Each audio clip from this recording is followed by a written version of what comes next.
అందరికీ నమస్కారం. చాలా ఏళ్ల నుంచి ఎదురు చూస్తున్న మంత్రివర్గం ఇవాళ చేయడం జరిగింది. కులాల సమతుల్యం పాటిస్తూ 2 మంత్రి పదవులు ఎస్సీకి, 1 బీసీకి ఇవ్వడం జరిగింది. మంత్రివర్గంలో స్థానం కోసం మా రంగన్న చాలా సీనియర్ నాయకుడిగా మంత్రివర్గంలో చోటు కోసం ప్రయత్నం చేయడం, వస్తుందని ఆశించడం, మేమంతా కూడా రంగన్నకి రావాలని కోరుకోవడం జరిగింది. సమీకరణలు దృష్ట్యా వీళ్ళ ఈ రాష్ట్రంలో కుల సర్వే చేసిన దృష్ట్యా చాలా కోణాల నుంచి ఏఐసిసి పెద్దలు ఆలోచి 3 మాత్రమే కేబినెట్ మంత్రుల్ని ఇవాళ తీసుకోవడం జరిగింది.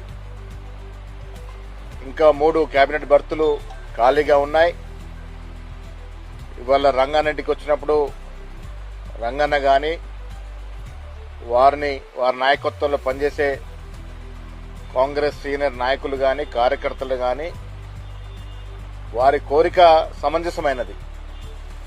ఈ రాష్ట్రంలో హైదరాబాద్, రంగారెడ్డి ప్రాంతంలో దాదాపు 40% పైగా జనాభా, ఈ రాష్ట్ర జనాభాలో 40% జనాభా ఈ ప్రాంతంలో ఉంటారు.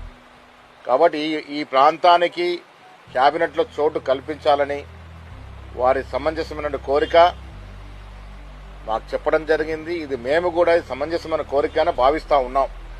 రంగన్న గారితో మాట్లాడడం జరిగింది. వారి నేతృత్వంలో పనిచేస్తున్నటువంటి ప్రజాప్రతినిధులు, కార్యకర్తలతో మాట్లాడడం జరిగింది. వారి ఆవేదన, వారి బాధని కూడా వినడం జరిగింది.